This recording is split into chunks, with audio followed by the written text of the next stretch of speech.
Good morning to all of you. मैं Shail Bhushan sir from West Champaran Bihar. मैं उम्मीद करता हूँ कि आप लोग बिल्कुल अच्छे होंगे, स्वस्थ होंगे, तंदुरुस्त होंगे। मैं भी आप लोगों के बीच बिल्कुल अच्छा हूँ, स्वस्थ हूँ, तंदुरुस्त हूँ। मैं आज ये भारत के हर एक एग्जाम के दृष्टिकोण से एक मस्ट इम्पोर्टेंट सीरीज का एक पार्ट लेकर आया हूँ, जो कि ये पार्ट 17 है, मॉडर्न हिस्ट्री। इसके पहले इसके 16 पार्ट ऑलरेडी अपलोड कर चुके हैं। यदि आप मेरे चैनल पर नए हैं तो जाकर सबसे पहले पार्ट 1 से देखें। उसके अतिरिक्त बहुत से सारे मैथ के वीडियो मैंने ऑलरेडी अपलोड कर चुका हूं, उसे आप जाकर देख सकते हैं। और साथ ही साथ मेरे चैनल को सब्सक्राइब कर सकते हैं, ताकि आने वाला जो भी वीडियो हो सबसे पहले आपके पास पहुंचे। और इसे लाइक करें, सब्सक्राइब कर लें, और साथ ही साथ इसे पूरे भारत में फैलाने का काम करें, क्योंकि इस चैनल पे भारत के हर एक एग्जाम के तैयारी कराई जा रही है और फुली कंटेंट आपको दिया जाएगा। किसी प्रकार की इधर उधर जाने की भटकने की जरूरत नहीं है, ठीक। इसे मैं पहले से ऑलरेडी लिख चुका हूं, ताकि लंबा वीडियो हम लोग को ना हो। और चलते हैं, इसे हम लोग समझने का प्रयास करेंगे। ये जो पहला टॉपिक है, हम लोग को एक प्रेस का इतिहास कैसे रहा उसके बारे में दो टॉपिक लेकर मैं आया हूँ। तो पहला, भारत में पहला प्रेस जो है 1556 में आता है, और 1556 में आता है पुर्तगालियों द्वारा आता है। और ये पुर्तगाली सबसे पहले इसे लेकर आता है सब तो गोवा में लेकर आता है, क्योंकि सबसे पहले पुर्तगाली सब गोवा से ही प्रवेश कर रहा था सब। उसके बाद में 1780 में जेम्स हिक्की भारत के पहला अखबार बंगाल बजट प्रकाशित किए। तो भारत का पहला द बंगाल बजट प्रकाशित हुआ तो किस सन में हुआ? 1780 में हुआ, और जेम्स हिक्की द्वारा किया गया। उसके अगला टॉपिक है, चार्ल्स मेडकाफ को भारतीय प्रेस का मुक्तिदाता कहा जाता है। चार्ल्स मेडकाफ जो थे, भारत में प्रेस से संबंधित बहुत से सारे काम किए। उनको प्रेस में, भारत के प्रेस को बढ़ाने में बहुत योगदान रहा, इसीलिए उनको भारत के प्रेस का मुक्तिदाता कहा जाता है, ठीक। इनको चार्ल्स मेडकाफ को 1878 ईस्वी में एक लेटर नाम के वैज्ञानिक है, जो कि भारत में एक एक्ट लेकर आता है, जिस एक्ट के नाम पड़ता है वर्नाकुलर एक्ट। उस एक्ट में यह सिद्धांत था कि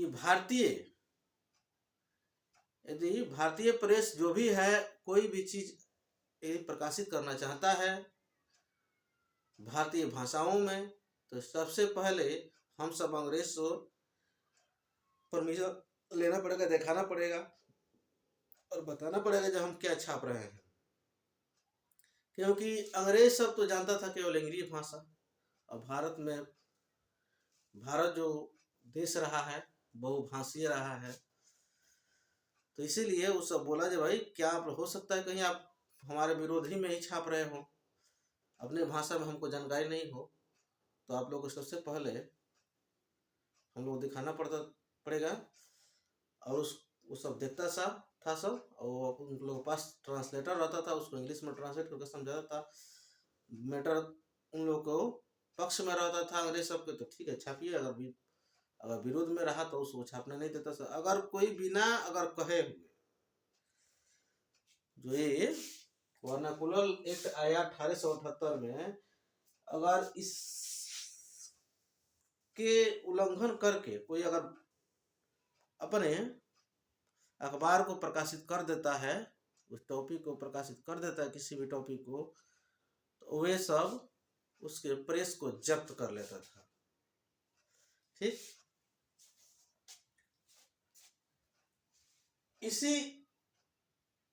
इसके तहत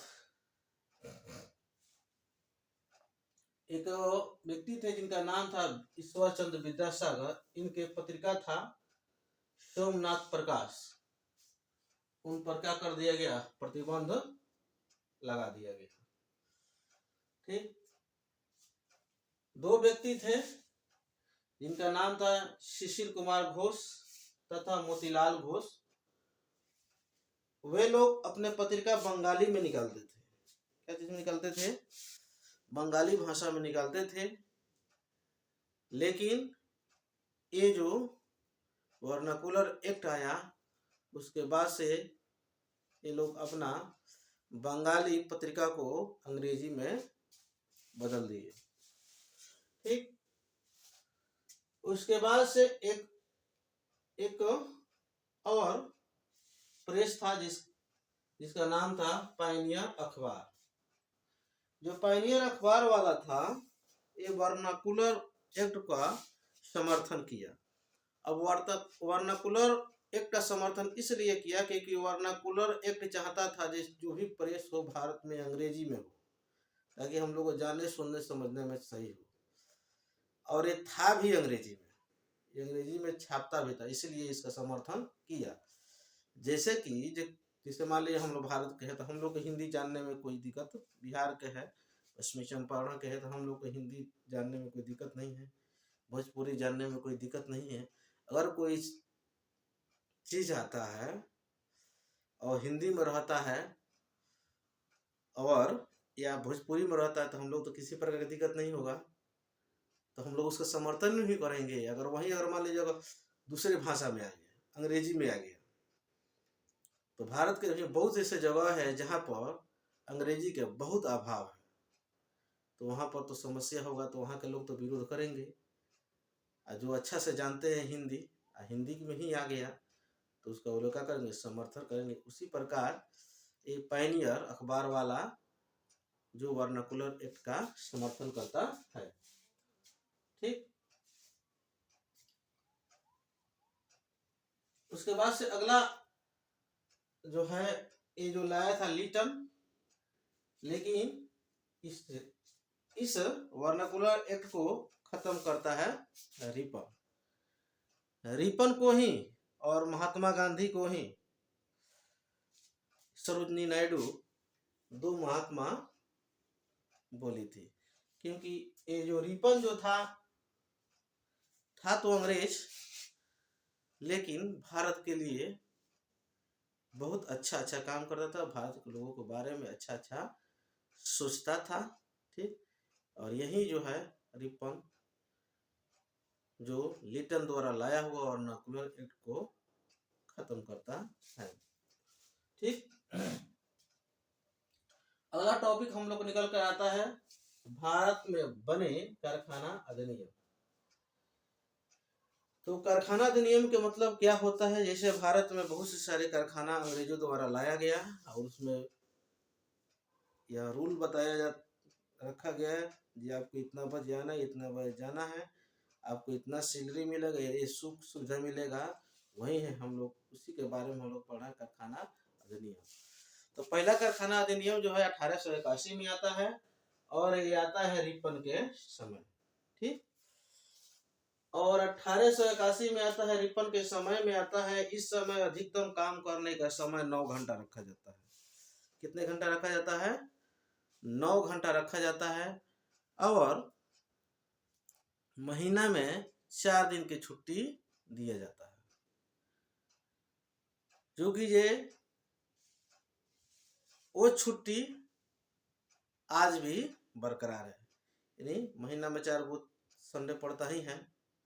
ठीक, तो संडे को छुट्टी रखा हुआ था।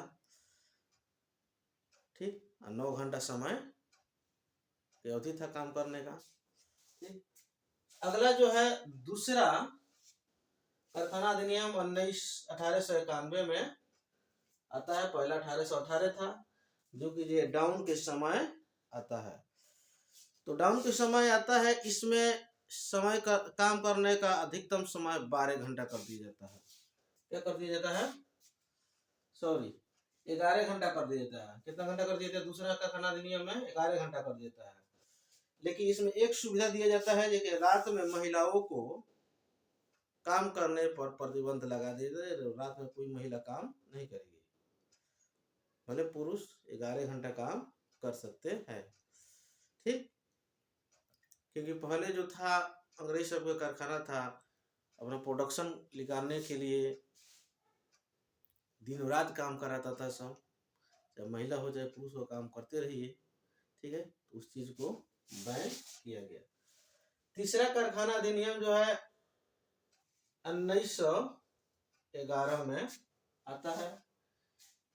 इसके समय जो हार्डिंग द्वितीय के समय आता है, इसके समय अधिकतम काम करने का काम समय कितना था? 12 घंटा निर्धारित किया गया था। यह हार्डिंग द्वितीय के समय था 12 घंटा। उसके बाद से चौथा कारखाना अधिनियम निकल के आता है, ये रीडिंग के समय। इसमें कोई परिवर्तन नहीं हो रहा है, कोई खास काम नहीं हुआ। पांचवा कारखाना अधिनियम जो है तुम्हारा 1934 में आता है, जो कि ये वेलिंगटन के द्वारा आता है। छठा कारखाना अधिनियम जो है 1946 में आता है, जो कि ये बेबल के समय आता है। और ये भारत का अंतिम कारखाना अधिनियम रहता है 1946 वाला, वो बेबल के समय। ठीक, इसके बाद से हम लोग को पढ़ना है, टॉपिक है हम लोग को गवर्नर जनरल तथा वाइसराय। ठीक, तो भारत का गवर्नर बंगाल का गवर्नर जनरल रॉबर्ट क्लाइव रहता है। बंगाल का गवर्नर जनरल रॉबर्ट क्लाइव को बनाया जाता है। बंगाल का अंतिम गवर्नर जो है वारेन हेस्टिंग था। बंगाल का पहला गवर्नर जनरल जो है वारेन हेस्टिंग ही था। बंगाल का अंतिम गवर्नर जनरल विलियम बेटिंग था। क्या था? विलियम बेटिंग था। भारत का पहला गवर्नर जनरल को विलियम बेटिंग को ही बनाया जाता है। भारत का अंतिम गवर्नर जनरल कैनिंग को बनाया जाता है। भारत का पहला वायसराय कैनिंग को ही बनाया जाता है। तो ये था हम लोग का टॉपिक, ये पार्ट 17 का मॉडर्न हिस्ट्री। मैं उम्मीद करता हूँ कि आप लोगों को बहुत अच्छा लगा होगा। इसे पूरा भारत में फैलाने का आप काम करेंगे। इसके अगले पार्ट मैं बहुत जल्द लेकर आ रहा हूँ। तब तक के लिए जय हिंद, जय भारत।